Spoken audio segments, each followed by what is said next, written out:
last week I came down here at Denmark Street and I did a report on how the 12 Bar Club was closing, and we were here on a very poignant day with Tim Arnold as they were moving all the stuff out of the 12 Bar, and it was the last day of the 12 Bar. But the 12 Bar is alive. The 12 Bar has been occupied and it is now an open social space. So Bianca, where are we and what's going on here?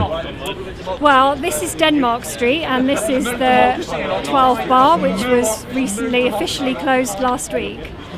We are here tonight because the Bohemians for Soho have taken residence and they are having a community meeting tonight. So there's quite a few bands involved and a lot of people have turned up to support them. So the space has been reclaimed for the artists and the people of Soho? Yes, the artists, the creatives, the musicians. They want to get the sex workers back, they want to get the old traders to come back into Soho, so there's more independent shops, and yeah, they seem to be doing a good job at the moment.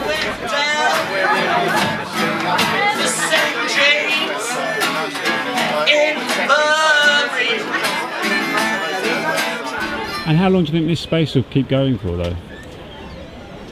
I don't know, until they get a court order, I guess, to officially get them out. But at the moment, they seem to be here for the time being, and they plan to be having community meetings every week. So if any local residents or performers or anybody who's interested wants to come and see what they're up to, they're welcome to come and have a look. They're a very friendly bunch, and they'll be happy to talk to you. My name's Craig Temple. Yeah, great. You were playing tonight, you were on the stage? Yeah, I just went over and played a few songs. And what's your connection to the venue? I worked in Enterprise Studios, which if you go through that door there's a little alleyway, and over the road from that is the rehearsal studios where I worked. I worked there for 9 years. I was the manager for about 2 or 3. And ever since I worked there, because that place was also owned by the same people that owned here, used to hang out here all the time, used to have lock-ins till 6 in the morning when I first started, passing around guitars. It's part of, I guess, where I cut my teeth as a musician, really. Well, amazingly, we're back in Denmark Place, and I'm Henry Scott Irvin, and this was a thriving hub of activity, because to our left there used to be a tattoo parlour, and just to south of it, Enterprise Studios, where bands used to come and rehearse 7 days a week, about 15 rooms there. And to the right here, the old forge, the ancient doors to the ancient 17th century forge, which was the 12 Bar Club, which has been squatted, I believe, by a bunch of guys who call themselves Occupy London. And we are Save Tin Pan Alley. We started on May 7th to heighten awareness about the redevelopment of Tin Pan Alley, and our message is, don't let the music die in Tin Pan Alley. How do you feel what's happening? I think it's a disgrace. I think it's a total lack of respect for music. It's not appreciating what makes London great, and it's part of of just mass gentrification that's been going on in all of London for a number of years. When I first started playing as a musician, I played in squats just like this all around the Dalston area, and everyone knows what's happened to Dalston. It's hipster paradise. Now I've been working here for 9 years, same thing's happening here, but the difference is with this place is that this is ground zero for music in London, but also music in the UK. You have the entire history of Regent Sound Studios and the Kinks recording there, Black Sabbath recording there. Because this was the street of the music. It began here in 1911. Wrights had their publishing empire start here, and sheet music was the first way of annotating music charts. So people bought songs on a piece of paper, and that was how you annotated the charts. And in the 1950s, NME had their very first offices here, and what they did was they created the singles charts. And that was the very beginning of singles charts. And a few years later, Larry Parnes, known as Larry Parnes Shillings and Pence, he started rock and roll here because he signed Tommy Steele,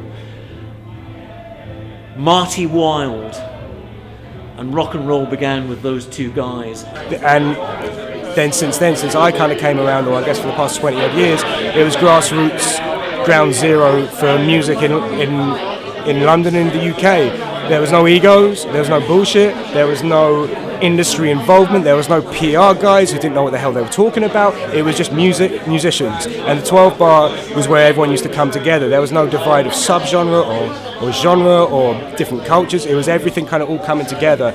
It led to guitar shops opening in the streets. It led to two famous studios, Regent Sound, where the Rolling Stones recorded their debut album.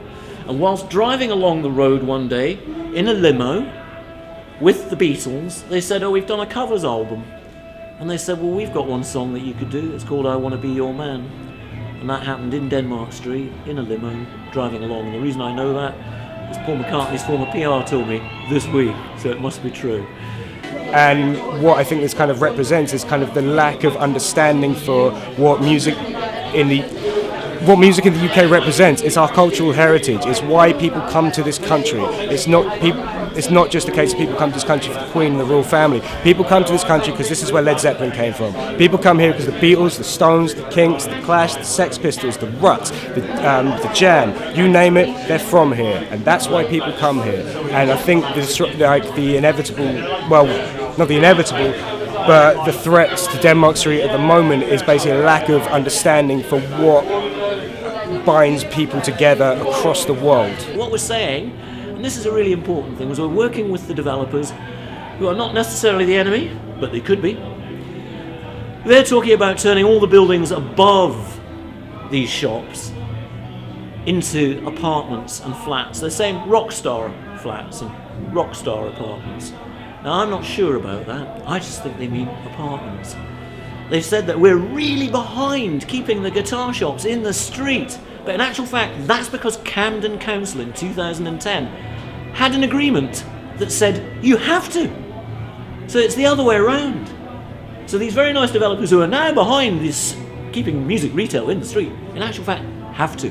Because there's this stipulation by Camden Council. So maybe Camden Council aren't really the enemy here. And what was it like playing here? You enjoy playing here? It was great to play here one last time. I can't count the number of times where I played. Well, it used to be here. There was a stage. So this was the stage here? The stage was here.